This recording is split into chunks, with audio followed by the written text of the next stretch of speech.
आम का मौसम। किसी गांव में एक बड़ा ही भला और सच्चा आदमी था। सारी जिंदगी उसने खरी कमाई की और हमेशा अच्छे काम किए। उसके 4 बेटे थे। घर की खेती थी, कुछ गायें भैंसे थीं। परिवार के सब लोग आनंद से एक साथ रहते थे। जब वह आदमी बूढ़ा हुआ तब तक उसके बेटे काम संभालने लायक हो गए थे। उन्होंने पिता से कह दिया कि अब आप आराम से घर में बैठें और ईश्वर का नाम लें। बूढ़े दादा के दिल में अब कोई लालसा न थी। उन्हें जो करना था वे कर चुके थे। उन्होंने बेटों की बात मान ली और कामकाज उनको सौंपकर निश्चिंत हो गए। सारे गांव में उनका आदर मान था। सब लोग उन्हें दादा कहा करते थे। धीरे धीरे काफी दिन निकल गए। आम का मौसम आया, पर यह क्या, दादा को देखो, जो कभी यहां कभी वहां सारे गांव में चक्कर लगा रहे थे। जहां कहीं आम की गुठलियां पड़ी देखते, वे उन्हें उठा लेते और गांव के बाहर जाकर जमीन में गाड़ आते। उनके बेटों ने यह देखा तो उन्हें बड़ा अजीब सा लगा। क्या हो गया है उनके बूढ़े बाप को? लोग आम खा खा कर गुठलियों को फेंक देते हैं और ये उस जूठन को साफ करते हैं। शायद उनमें समझ आ जाए। यह सोचकर वे चुप रहे।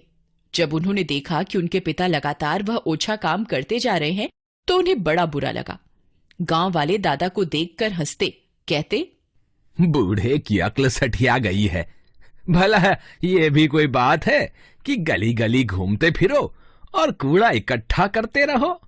कुछ लोग कहते, देह में दम है तो दादा अपने बेटों की मदद क्यों ना करे। खेत में जुताई कराएं, बुआई कराएं, घर की गायें हैं उनकी देखभाल करें, अपने पोतों को खिलाएं। लोग उनसे कह भी देते, दादा आप क्या करते हैं? पर दादा कभी कोई जवाब न देते। चुपचाप अपने काम में लगे रहते। आम का मौसम बीत गया। बेटों ने चैन की सांस ली। गांव वाले भी खुश हुए। पर दादा की सनक कहां रुकने वाली थी। जहां जहां उन्होंने गुठलियां गाड़ी थी, वहां वहां वे चक्कर लगाते। कभी घर का कूड़ा करकट ले जाते, कभी पानी ले जाते। लोगों ने समझ लिया कि दादा सचमुच पागल हो गए हैं। आम का अगला मौसम आया। दादा का फिर वही सिलसिला शुरू हो गया। बेटों का पारा चढ़ गया। गांव वालों ने कसकर मजाक उड़ाया, पर बूढ़े के कान पर जूं तक न रेंगी। उस मौसम में भी उन्होंने सैकड़ों गुठलियां बटोरी और गांव के चारों ओर गाड़ दी। मौसम बीतते बीतते अचानक दादा बीमार पड़ गए और 2-4 दिन की बीमारी भुगत कर चल बसे। दादा के मरने के कुछ साल बाद लोगों ने देखा कि वे उनकी भलाई का ऐसा काम कर गए हैं जिसे वे लोग सोच भी नहीं सकते थे।